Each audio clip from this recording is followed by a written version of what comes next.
Birinci bala var. Biz ən böyük əksi qiyməti dedik necə tapacağıq? Deyin hələ təkrar. Törəməsini tapacağıq. Törəməni intervalla nə edəcəyik? Həll eləyəcəyik. Bunun törəməsini necə tapırdıq? Qüvvət qabağa gəlirdi. Qüvvətdən bir vahid çıxırdıq. Bir də törəməsini nə edirdik?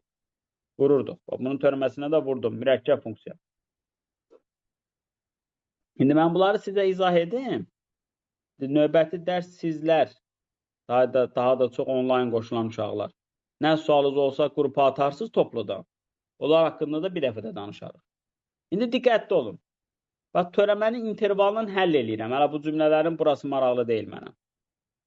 Bax, biri mənfi 3'dür. Biri 0'dır. Biri də 3'dür.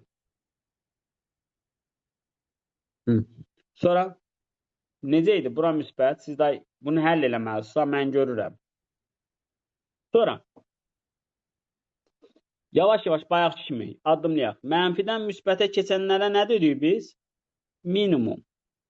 Onda bunun minimumları hansı oldu? Bir mənfi 3. Bir de 3. Sonra bir dənə 3. Sonra müsbətdən mənfiyə keçənlərə nə dedik? Maksimum. O hansıdır? 0.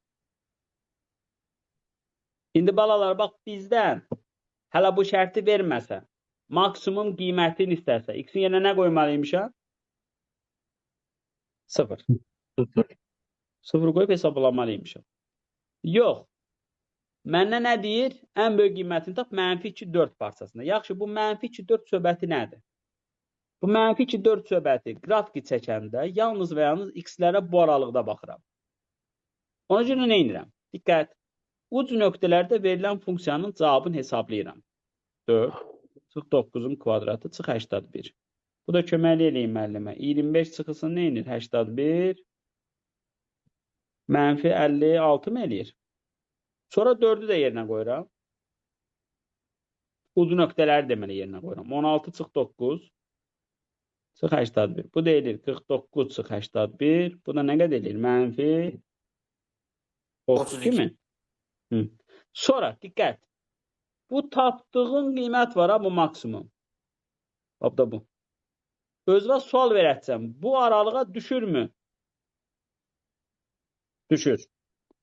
Tapdığın maksimum o aralığa düşürsə, həmin qiyməti də aparıb yerinə qoyacam. İndi 0'ı qoy. 0. Sonra niyə bu da? 9'un kvadratı çıx 81. İndi deyir, ən böyük qiymətini tapın. Ən böyük qiymət bu 3 nöqtədən hansı ən böyükdür? O bu 3 qiymətdən. 1, 2, 3 hansı ən böyükdür? 0. 0'da balalar. Deməli, indi nə edirsiniz? Diqqət yetirin. Başda. Təkrar yazmıram. Sadəcə sözlə ifadə edirəm.